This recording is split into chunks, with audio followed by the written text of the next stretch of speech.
Introducing YouTube memberships, a fun way to support the channel while getting some exclusive perks. Click the join button to become a member now and get benefits like badges next to your name on videos, behind-the-scenes photos, advantages during the live trivia game, discounts on merchandise, private one-on-one video chats, the ability to request future video topics, and exclusive 8 to 10 minute videos on the history of the NFL. And now, on with our feature presentation. Tom Coughlin is one of the greatest coaches in the history of the NFL, as he is very likely going to wind up in the Pro Football Hall of Fame at some point. The work that he did throughout his 20 seasons as a head coach in this league was remarkable, and that's putting it lightly. With the Jacksonville Jaguars, he took an expansion team to the AFC Championship in just its second season, which was unheard of. Granted, it was under an entirely different set of rules, but the last time there was an expansion team, they lost their first 26 games in a row. And now, here's an expansion team getting within one game of the Super Bowl by year 2, and becoming one of the most consistent and formidable franchises in the AFC throughout the late 90s, making 4 straight playoff appearances in their first 5 seasons. And then, with the New York Giants, he won 2 Super Bowls and engineered one of the biggest upsets in professional sports history, when he guided his underdog Giants to a stunning victory against the undefeated New England Patriots at Super Bowl 42. His 170 career wins ranks 14th all-time in league history, and his 12 playoff wins rank 8th all-time. He's a legend in many ways for what he's done on the sidelines, as even though he was strict and was a disciplinarian, for the most part, he got pretty good results. However, one of his major criticisms, and rightfully so, was that getting into his doghouse was relatively easy. Sometimes it would be warranted. Obviously, a guy shows up to camp overweight or breaks team rules, then yes, he gets in the doghouse. But there were some bizarre moments and rules that Coughlin had that definitely drew some controversy. There was the time that he banned everyone on the team from wearing sunglasses, because he viewed it as a sign of weakness to protect yourself from the sun, which you can learn more about by clicking the card in the upper right corner. There was the time that he suspended a really good running back from a playoff game because he showed up late to a meeting, because he was going to be on time for said meeting before he got into a wreck behind the wheel that was not his fault, and he almost died in the accident. You can learn more about that by clicking the card in the upper right corner. And then there was this bizarre controversy from 2002 that you might not know about, but that deserves a deep dive today. Because after the 2002 game against the Pittsburgh Steelers, kicker Richie Cunningham got into Tom Coughlin's doghouse for a reason that, when you think about it, makes no sense at all. Truly, no sense whatsoever. I'm baffled at all this. And this is the story behind what might just be, in Coughlin's 20-year career as a head coach, the dumbest controversy of his entire career. Before I talk about the actual incident in question, we need some context to understand the importance of this game at hand, how the game was going, and what the roster situation was like for the Jaguars that led to this moment. It's December 1st, 2002. It's week 13 of the NFL season, and as we're in the final month of the year, we've got a big game on our hands at Old Hill Stadium in Jacksonville, between 2 rivals in the Jacksonville Jaguars and the Pittsburgh Steelers, even if realignment screwed everything up and separated the teams from being in the same division, as now they were in the AFC South and the AFC North respectively. Tensions were high for this game, especially because for the Jags, this game meant the world. For Pittsburgh, this also meant the world. They were sitting at 6-4-1, atop the AFC North by half a game over the Cleveland Browns, so a win here would extend their lead and their cushion atop the division for another week. But for the main subject in our story, the Jaguars, they were sitting at 5-6, below 500. Now the good news was that the AFC was extremely mediocre. The number 1 team in the conference by this point was 7-4, so Jacksonville was 2 games back on the number 1 seed. The problem was that there were a whole slew of teams at 7-4 and 6-5, so the Jags, especially after last week's loss to the Dallas Cowboys, had absolutely no room for error. If they lost this game and dropped to 5-7, their playoff chances barring a complete miracle, would be dead in the water. Win this game, and you actually have a shot at making the playoffs and potentially winning the division. But lose this one, and it's incredibly likely that you're going to be on the outside looking in once January hits for the third straight season. But that wasn't the only storyline from this game, even though this was a big one from a team perspective. The other notable storyline was that this was going to be the Jaguars' debut of this man right here, former Dallas Cowboys and Carolina Panthers kicker, Richie Cunningham. Part of the reason that the Jags were in this mess at 5-6 to begin with, even though they had the talent, had the third best defense in the conference, and had a positive point differential, was because their kicking situation was an absolute mess and was single-handedly costing them games. Remember the days where the kicker position was solid as a rock, and the franchise basically only had one kicker ever in Mike Hollis? Yeah, those days were done, as by 2002, the Jags kicking carousel was a rockier ride than a mechanical bull haphazardly set up at the state fair. The Jags spent a 7th-round pick on a rookie kicker out of Michigan named Hayden Epstein. After he hit just 57% of his kicks through the first half of the season, the Jags cut him. Then, they signed third-year man and former Cowboys kicker Tim Cedar. He started off his Jags career missing 2 field goals in a 21-19 loss to the expansion Houston Texans, which would have been big, and then missed field goals in back-to-back weeks, including a 41-yarder against his old team in a 21-19 loss. Really? The Jags could have been a first-place team by this point competing for the number 1 seed if they didn't have an absolute catastrophe of a kicking situation. And after just 5 games, Cedar was cut. And Cedar was replaced by the man that you've been watching this whole time, Richie Cunningham. The bad news for Cunningham was that, as of late, he had not necessarily been the best kicker in the world. He didn't play at all in the 2001 season after losing the kicking battle in training camp with the Cincinnati Bengals to Neil Rappers. In 2000, he hit just 71% of his kicks through the first 4 games, hitting no kicks from 40-plus yards, and with 2 misses coming from inside 30, so he was cut. And in 1999, he only hit 60% of his field goals on the entire season, and from 40-plus, he was abysmal, going 4 for 11, hitting just 36% of the time. The good news, though, as you can tell, was that there was a time where Cunningham was a very good kicker and was as surefire as they came. During the 1997 season, as a member of the Dallas Cowboys, in just about the only bright spot that team had that year, he led the league with 34 field goals made.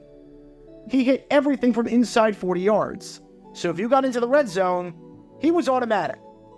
And on top of that, he hit 92% of his field goals, which not only was the second highest field goal percentage in the league that season, behind Kansas City Chiefs kicker Pete Stoyanovich, meaning that he led the NFC, but was good enough to earn him AP First Team All-Pro honors. So even though the Jags were signing a struggling kicker who hadn't done much of anything as of late, they were signing a guy, as you can tell, who could play, and at one point just a few years ago, was automatic. If he could be even half as good and put an end to this nightmare of a kicking carousel, then things would be good for Jacksonville in this game and heading down the home stretch. And the good news for the Jaguars and for Coach Coughlin is that it seemed like the Jaguars found their kicker. It's a Christmas miracle, Charlie Brown. Hallelujah! Cunningham wasn't asked to do a whole lot necessarily, but he was asked to kick 2 extra points, and he made both of them. And he was asked to hit a 23-yard field goal, and he hit that. Look, as a kicker, you can only do what's in front of you. You can't blame a closer for not getting the save if the team was down 10-0 when he entered the game and it's not a save opportunity. And Cunningham did just that. He hit all his kicks. The bad news, though, was that this wasn't enough, as the Jags trailed 25-17 late in the 4th quarter. And when the Jags drove 65 yards down the field and scored a touchdown with 1:19 left, on a drive culminating with Mark Brunell completing a 70-yard touchdown pass to Jimmy Smith, the Jaguars now trailed by 2. Time to go for 2. Unfortunately for the Jags, the all-important 2-point conversion to tie the game up failed. So the Jags were trailing 25-23, and with only 1 timeout left and 1:19 on the clock, this was the ball game. The only chance the Jags had at winning this one was if they recover the onside kick. Richie Cunningham, if you could pull this one off, you would be a local legend, and you would keep the Jags season alive. Let's see what happens next. And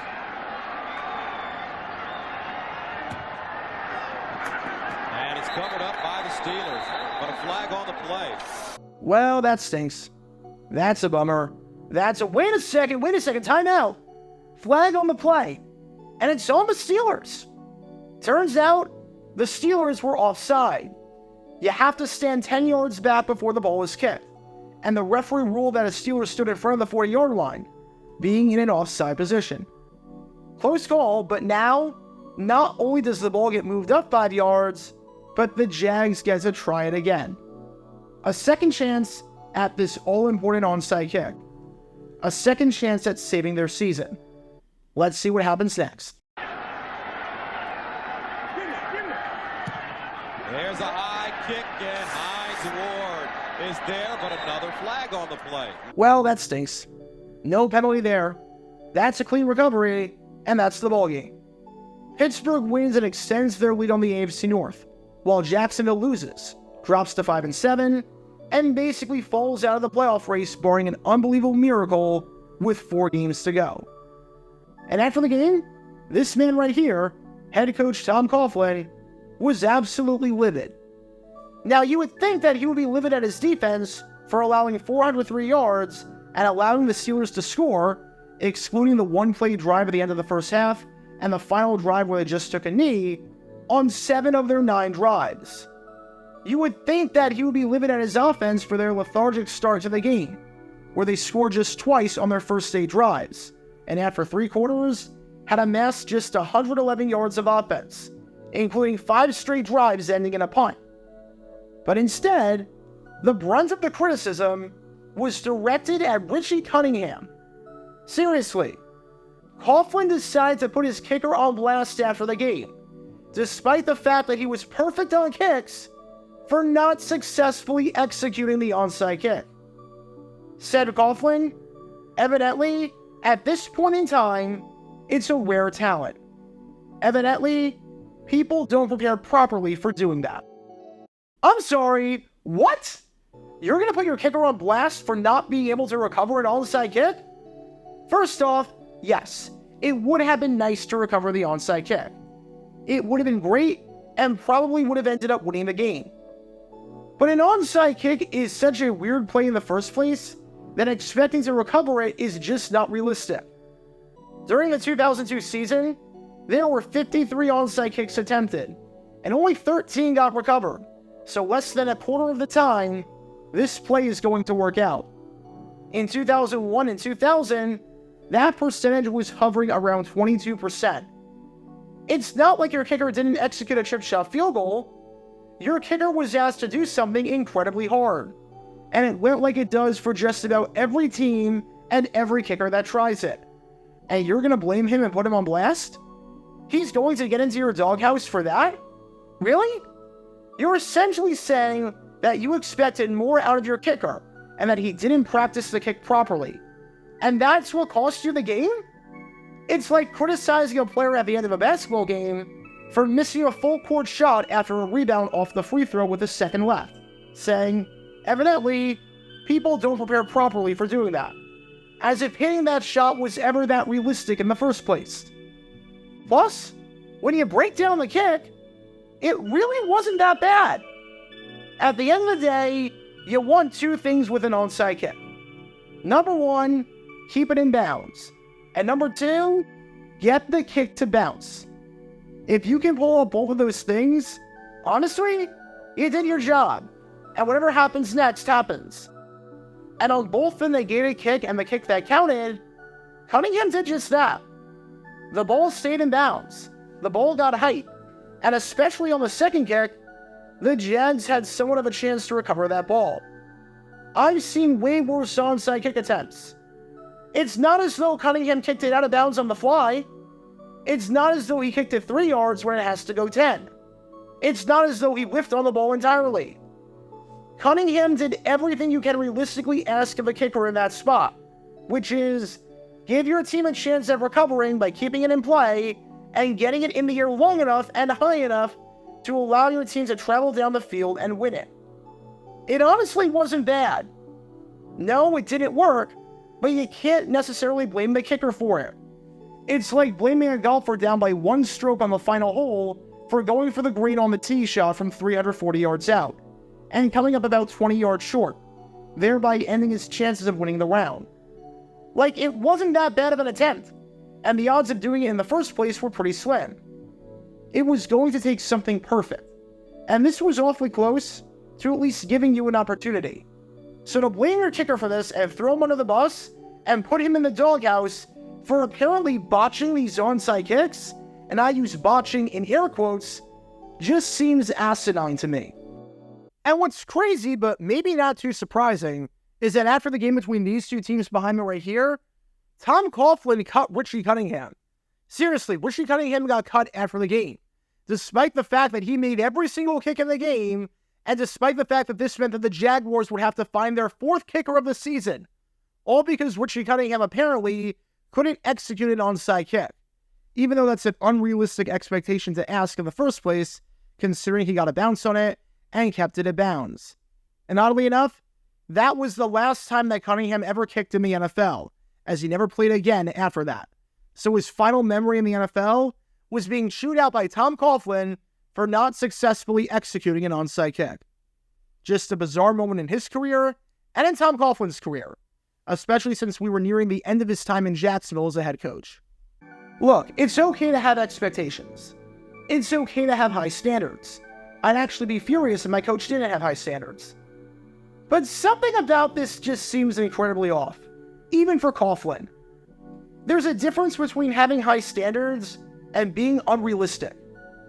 If you're going to chew out a kicker for keeping an onside kick in play and getting a good bounce on it, when everyone knows that an onside kick is coming, and then you're going to publicly call him out to the media when he didn't do that bad of a job, and when a play like this rarely, if ever, works in the first place, then you really need to reevaluate yourself.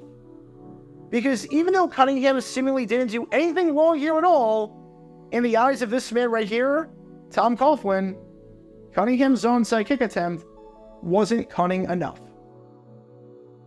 Get your official Jaguar Gear 9 merchandise by going to jj9shop.com, and be sure to like and subscribe, as it really helps the channel out a lot. Join me every Wednesday night where we'll play NFL Trivia for cash prizes at 9 p.m. Eastern over on Twitch. To learn more about the history of college football, subscribe to Jaguar Gator 8. To learn more about the history of Major League Baseball, subscribe to Jaguar Gator 7. Also, special thanks to all of our Patreon supporters for helping out the channel. Your support is greatly appreciated. See how you can become a patron and request future video topics in the description below.